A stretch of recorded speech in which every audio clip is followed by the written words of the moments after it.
I'm Logan Crawford, and right now on the Spotlight Network, we're diving into a charming and meaningful children's story with an amazing author. Her name is Deborah Magna.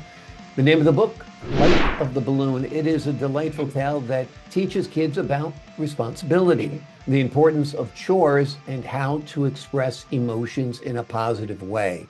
With a mix of adventure, life lessons, and heartfelt moments, this book is a must-read for families looking to instill values in a fun and engaging way.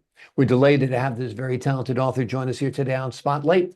We thank the team at Atticus Publishing for helping us put her in the spotlight today. And we ask viewers like you to support authors like her by subscribing to our channel and by purchasing this wonderful book. The links are below the interview. And be sure to download the Spotlight Network TV app streaming on Roku, Apple TV, and Amazon Fire TV. Deborah, great to see you here today. Welcome. Thank you. It's great to be here. I'm excited. Great to have you on the show. We're excited to talk to you. This is such an imaginative story. How did you come up with the idea? I don't know. They just come to me. They just come to me. And some of it is like when you tell kids to do something and they look at you like, why me? You know, it's like, I just take excerpts from like my grandchildren when they were young or kids today. They just don't like to do something that's going to take them away from doing what they want to do. Exactly. Take them away from their phones for a second, God forbid, right? I didn't want to say that. You said it, not me. Exactly.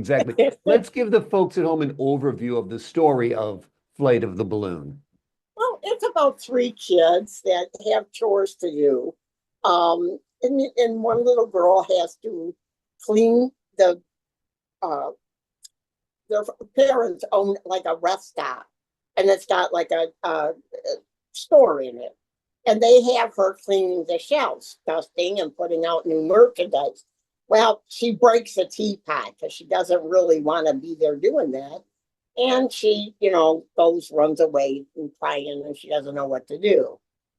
Then there's a little boy, the balloon. She finally decides she's going to get a balloon and tie I'm sorry note to the balloon, then give it to her parents. And she does.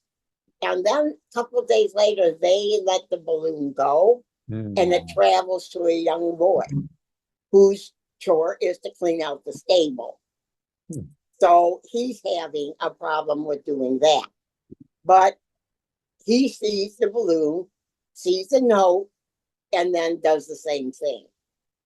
And he lets the balloon go, and it travels to another girl who has asked to have a cookie just before dinner, knowing that she shouldn't even have said, shouldn't have asked. Right. So she gets the balloon and does the same thing. The thing is they all realize to themselves that if they don't clean the shop, that the parents aren't going to make any money and they won't be able to live the way they're supposed to live. So the young boy knows that the animals are going to get sick or die if he doesn't clean the stables. So that was his note. I know the animals will get sick if I don't clean the barn out. And the other little girl is just upset because she knew better than to ask, and she didn't want to upset her mother. So basically, it is a story that the kids can relate to about doing chores. It gives a lighthearted story on how they present the balloon to the parents with the notes and how they respond to it, which they get kisses and hugs, Exactly. But basically, I just wanted kids to know that this is not for punishment. The parents don't give out chores for punishment. It's to train them how to be organized, how to be responsible, how to be punctual. So it teaches them as you get older and you eventually need to get a job, that those are the things that you're going to have to do day in and day out. Exactly. Yep. Important life lessons, no doubt. And what makes it very palatable to children, very enjoyable and entertaining, is the fact that you use a balloon as a vehicle. I mean, because that sets the child's imagination wild. Like, wow, imagine leaving a note on a balloon and another child finds it. I mean, I think that's the magic of the story. Yeah, it just travels. They just let it go and it travels and sets down somewhere where another child is having a problem with their chore. So, and the thing is that it's not something that could not happen to a child. Most of my stories are things that could happen to a child. Hmm. And then I try to make it a lighthearted story. And then they always have a moral at the end.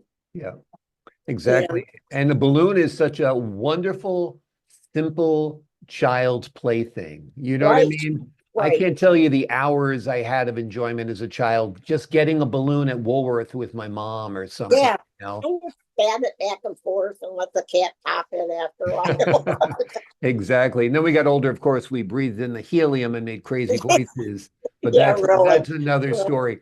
Now your books are behind you, like Steps of Stairs, Flight of the Balloon, the cover is there in the middle. So this is not your first children's storybook. Tell us about your Oh, other books and your writing career. no, no, but it is the first time in all these years that they were published. This is not something I've just tried. I have tried several times different things to get published and they weren't interested. And then I get upset because now that they didn't accept mine, somebody else thought of it now and it's going like wildfire. So Yeah. you never can tell. Exactly, exactly. What was your first book? The ugly animals at the zoo. Okay, wonderful. And So go ahead. no, that one briefly just says how the children make fun of some of the animals. And then when it comes time that they're in trouble, the nice animals or the very pretty ones can't help because they're afraid of getting dirty. Or so the three they made fun of come to help them. And what I like about this story is I used animals that as they're being um, rendered, Mhm. out of the hole, like the snake goes in, he tells the kids, don't be scared. I'm looking to see how we can get you out of here. And then I use the hippopotamus to flood it so that they come up. And then the giraffe steps in and they climb up him to get out. So it's animals that aren't very attractive, Yeah. but it teaches children that not everybody's pretty. Not everybody's, you know, everybody is their own person and everybody is to be respected and loved. Those are great lessons indeed. And tell us about The Sandman. That's another one of your books. Oh, the Sandman. I had a lot of cousins and that were adopted. Hmm. And one day my cousin goes, "Why don't you write a story about adoption?" I go, "Okay." And so then she goes, "What'd you name the little girl?" I said, told her the name. She goes, "No, why didn't you name her Kathy like me?" I goes, "Because it's not about you. I have a cousin Sammy that's adopted too." Anyway, it's about a young girl and her brother that parents had died in a crash and they want to be adopted, but they don't want to be separated.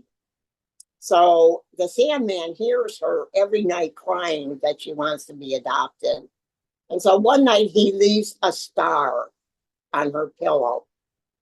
So she gets it in the morning and she's so excited about this star that she makes a necklace out of it, one for her and one for her brother. And so they wear this star. Now, the people that want to adopt a child are having trouble getting one.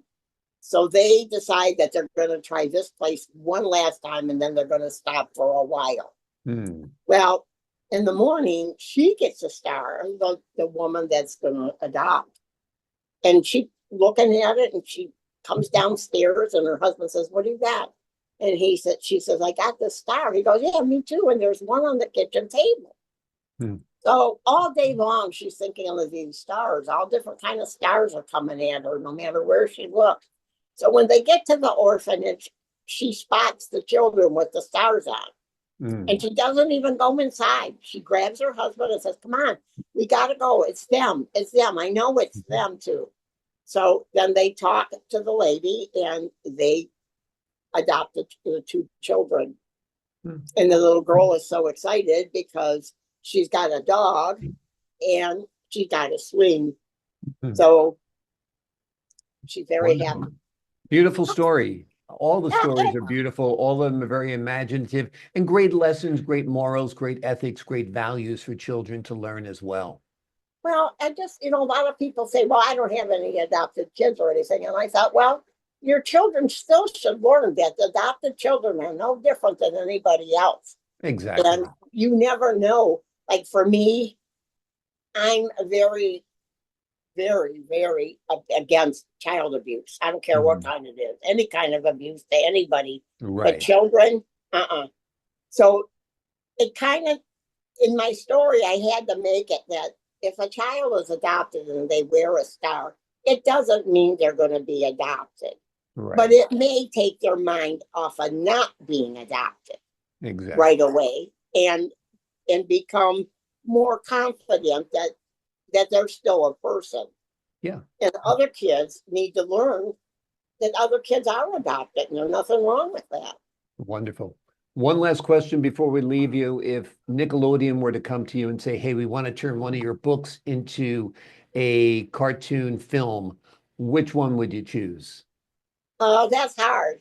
That's hard because I don't know. I favor the ugly animals for some reason. Okay. Well, I that's don't know if great. it was just because it was my first, Yeah.